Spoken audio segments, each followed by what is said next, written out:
বোলারটা একটা জেলখানার মতো। জেলখানা যখন 4টার সময় সকল কয়েদিকে লক আপ করে দেওয়া হয়, সন্ধ্যার পরে বোলারটা লক আপ হয়ে যায়।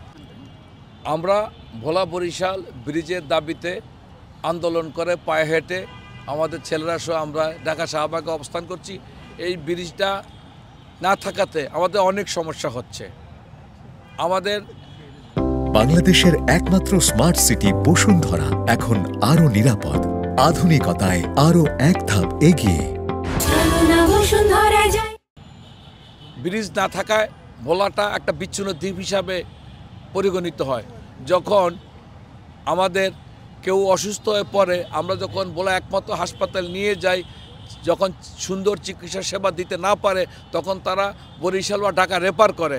কিন্তু ওই সময় দ্রুত গতিতে বরিশাল বা ঢাকা যাওয়ার আমাদের কোনো সুযোগ থাকে না। রাত্রেবেলা তো আরও সুযোগ থাকে না। বোলারটা একটা জেলখানার মতো।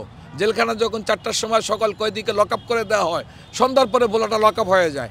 আর যদি কোনো ঝড় ঝন্ডা, কোনো সাইক্লোন থাকে, কোনো সিগন্যাল থাকে, তখন বোলার, লঞ্চ, ফেরি সব কিছু বন্ধ হয়ে যায়। 3-4 দিন পর্যন্ত বন্ধ থাকে। তখন তো আসা তো পুষতেই আসে না।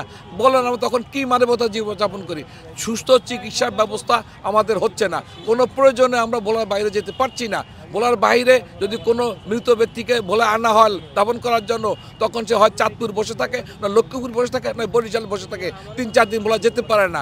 উপায়ন্ত না থেকে তাদের ওইখানে দাফন করা হয়। আমরা এইভাবে সকল কিছু থেকে বঞ্চিত থাকি। এই জনশক্তিরা আমাদের একান্ত দরকার।